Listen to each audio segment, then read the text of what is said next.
जय माता दी। मेष राशि के जातकों, शनि का महागोचर 29 मार्च शाम को लगभग 10 बजे मीन राशि में होने जा रहा है और प्रारंभ हो रही है आपकी साढ़े साती, और साढ़े साती का पहला ढैया 29 मार्च से प्रारंभ हो जाएगा। लोगों ने आपको डरा दिया होगा कि साढ़े साती प्रारंभ आ रही है, बड़ा कष्टप्रद समय है, बहुत समस्याओं का समय है।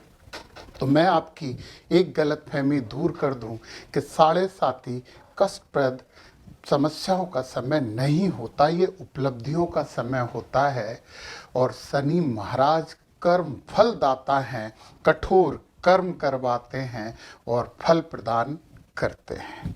आपके लिए मेरे पास दो खुशखबरियां हैं। सबसे पहली खुशखबरी तो ये है कि ये 7.5 साल आपके लिए उपलब्धियों के 7.5 साल होंगे। जितना कर्म करोगे उतना फल मिलेगा, मतलब पका हुआ फल आपकी झोली में अपने आप नहीं गिरेगा, आपको पेड़ पर चढ़ना होगा तो ही वो फल आप प्राप्त करोगे। मतलब ये है कि आपको फल मिलेगा जरूर। और दूसरी खुशखबरी ये है कि शनि महाराज मीन राशि में जा रहे हैं, और मीन राशि है गुरु महाराज की राशि, और गुरु का तो सब सम्मान करते हैं और शनि तो अनुशासन प्रिय है, तो गुरु का सम्मान क्यों नहीं करेंगे। तो मीन राशि में बैठे हुए शनि आपका ज़्यादा कुछ अहित नहीं करेंगे, पर न्यायाधीश हैं, यदि कुछ गलत करोगे तो कठोर सजा मिलेगी और अच्छा करोगे तो फल भी जरूर मिलेगा। एक बहुत महत्वपूर्ण बात बताऊं कि ये जो कुंडली का भाव होता है ना, ये 12 भाव, ये मोक्ष भाव, ये मोक्ष त्रिकोण का भाव होता है। और जब कर्म फलदाता मोक्ष त्रिकोण में आते हैं तो हमारे कर्म मोक्ष की तरफ केंद्रित हो जाते हैं। तो ये बात भी अच्छी है। अब आपके 12वें भाव में आ रहे हैं। 12वां भाव है व्यय का भाव, 12वां भाव है खर्चों का भाव, विदेश यात्रा का भाव, छोटी मोटी बीमारियों का भाव भी है, और ये अध्यात्म का भाव भी है, मोक्ष का भाव भी है। और एक बहुत महत्वपूर्ण बात मैं आपको बता दूं कि शनि महाराज यदि आपके खर्चे वाले भाव में हैं तो खर्चा तो करवाएंगे ही करवाएंगे। तो फिर आप एक काम कर सकते हो ना, ये इन्वेस्टमेंट का भी भाव है, तो खर्चा दूसरी चीजों में हो उससे अच्छा ये है कि आप इन्वेस्टमेंट कर दो। आप जमीन जायदाद कुछ खरीद लो, आप शेयर मार्केट में भी इन्वेस्टमेंट कर सकते हो, क्योंकि इन्वेस्टमेंट हुआ तो आपकी जेब से तो पैसा चला गया ना। तो शनि महाराज को महसूस होगा कि खर्चा हो गया है, परंतु वो इन्वेस्टमेंट है, बाद में आपको ब्याज सहित फल फूल के प्राप्त होगा। तो मोक्ष त्रिकोण ये और ये होता है, सबसे अच्छा त्रिकोण माना जाता है। आपकी सोच में थोड़ी सी अध्यात्म की झलक मिलने लगेगी। तो खर्च से बचने की आपको मैंने रेमेडी बताई कि आप इन्वेस्टमेंट करिए इस समय, तो आपके खर्चे बच जाएंगे और फायदा होगा। दूसरी बात जो हमें समझनी है वो ये है कि शनि की 3 दृष्टियां होती हैं। पहली दृष्टि यहां पड़ रही है, दूसरी दृष्टि यहां पड़ रही है, और तीसरी दृष्टि यहां पड़ रही है। ये 3 दृष्टियां शनि की होती हैं। दोस्तों, कोई कुछ भी बोलता रहे, परंतु कोई भी जिस घर में रहेगा, 2.5 साल रहेंगे शनि, स्लो चलते हैं, फल भी थोड़े से स्लो मिलते हैं, कर्म बहुत करवाते हैं, ईमानदारी इन्हें पसंद है, अपने सेवकों, नौकरों, छोटे कर्मचारियों से बुरा व्यवहार शनिदेव बिल्कुल भी पसंद नहीं करते हैं और उसका बुरा फल तुरंत देते हैं। ये भी आपके लिए एक बहुत अच्छी रेमेडी है। परंतु ये माना जाता है, मैंने भी व्यवहार में अनुभव किया है कि शनि की तीसरी और 10वीं दृष्टि थोड़ी सी समस्याजन्य होती है। साध्वी दृष्टि प्राकृतिक दृष्टि होती है, इसमें कोई ज्यादा समस्याएं नहीं होती, तो हम साध्वी दृष्टि की बात ज्यादा नहीं करेंगे।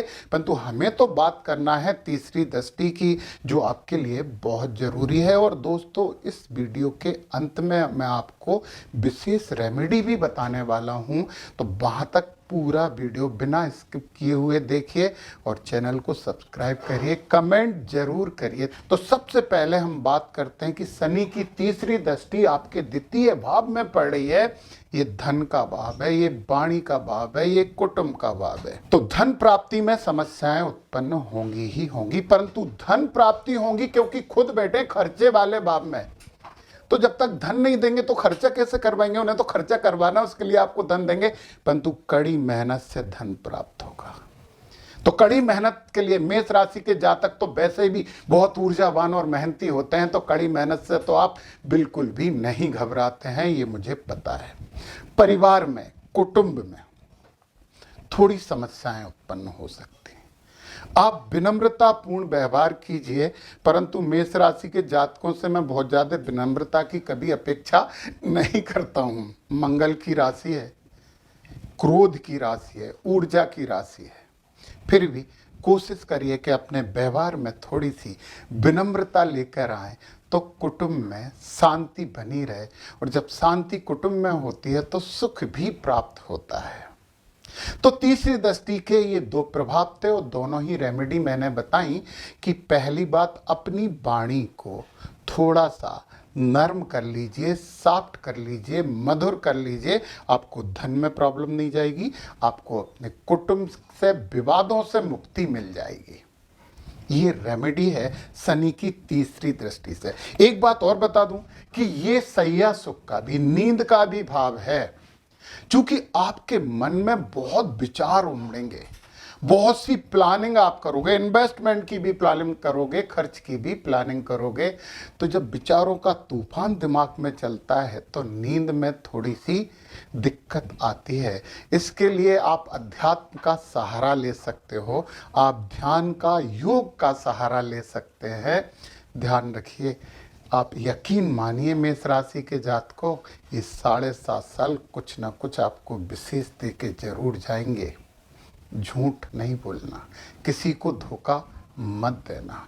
अब हम आते हैं शनि की साध्वी दृष्टि की, प्राकृतिक दृष्टि है। तो ये भाव रोगों का भाव भी होता है, शत्रुओं का भी भाव होता है, और ये भाव नौकरी का भी भाव होता है। तीनों चीजों को ये थोड़ा थोड़ा प्रभावित जरूर करेंगे। नौकरी में आपका स्थानांतरण करवा देंगे, आपको छोटी मोटी बीमारियां हो सकती हैं, विशेषकर आंख में, कान में और हड्डियों में। कोई बड़ी बीमारी नहीं होगी, छोटी मोटी, और ये होती ही रहती हैं, इसलिए कोई टेंशन वाली बात नहीं है। परंतु एक और इम्पोर्टेंट बात कि ये भाव विदेश का भाव भी होता है। आपको घर से दूर सफलता 100% मिलेगी। विदेशों में तो आप जाके झंडे गाड़ सकते हैं। जब अंग्रेज हिंदुस्तान आए थे तो निश्चित ही शनि महाराज 12 भाव में होंगे, तो यहाँ हिंदुस्तान में 200 साल से ज़्यादा तक झंडे गाड़े रखे हो। तो आप विदेश चले जाइए, आपको बहुत फायदा होगा, बहुत उन्नति मिलेगी, बहुत धन संपत्ति प्राप्त होगी। घर से दूर सफलता के पूरे योग हैं ये पहले 2.5 साल में। अब हम शनि की 10वीं दृष्टि की बात करते हैं, और ये नवम भाव में होती है, ये भाग्य स्थान होता है। तो दोस्तों, भाग्य के भरोसे आपको नहीं बैठना है। जुआ, सट्टा, लॉटरी वगैरह बिल्कुल नहीं, कतई नहीं, बिल्कुल कसम खा लीजिए कि ये कुछ काम नहीं करना, क्योंकि भाग्य के भरोसे कुछ नहीं मिलेगा। शनि महाराज यहाँ आपको जो भी दिलवाने वाले हैं वो कर्मों से दिलवाने वाले हैं। तो आप बोलोगे कि मैं जुआ खेलने जाता हूं तो कर्म तो करता हूं। कठोर कर्म की बात कर रहे हैं, केवल पत्ते फेंटने से काम नहीं चलेगा। आप कड़ी मेहनत कीजिए, आप कठोर कर्म कीजिए, और इससे आपका भाग्योदय होगा, अपने आप नहीं होगा। ये पहले 2.5 साल की मैं बात कर रहा हूँ। 29 मार्च से पूरे 2.5 साल, छोटा समय नहीं होता। इन 2.5 सालों में आप कोशिश करिए कि किसी को धोखा ना दें। आप कोशिश करिए कि छोटे कर्मचारियों और छोटे लोगों को आपके द्वारा कष्ट नहीं पहुंचे। आप ईमानदारी से अपना काम करिए। वैसे मेष राशि के जातक ईमानदार और मुंहफट तो होते हैं, जो है वो बोल दिया, देखा जाएगा बाद में। इसीलिए तो परिवार से थोड़ी सी दिक्कत हो जाती है। सच्चाई नहीं सुनना चाहता कोई, अच्छा सुनना चाहता है। तो ये शनि महाराज से बचने की जो आपको 7.5 साल तक जो रेमेडी, जो उपाय अपनाना चाहिए, उस उपाय की बात अब मैं करने वाला हूं। आज से ही संकल्प ले लीजिए, हर शनिवार के दिन बब्बा जी हनुमान चालीसा का पाठ जरूर करें। सुबह से शाम तक कभी भी समय मिले हनुमान चालीसा का पाठ करें, नहीं तो आप अपने मोबाइल पे सुन तो लें। वैसे खुद मरे तो ही स्वर्ग देख पाते हैं, तो कोशिश करिए कि आप खुद ही ये पाठ कर पाए। काले तिल और सरसों के तेल का दान कीजिए जरूरतमंद को, ताकि उसके कुछ काम आ जाए।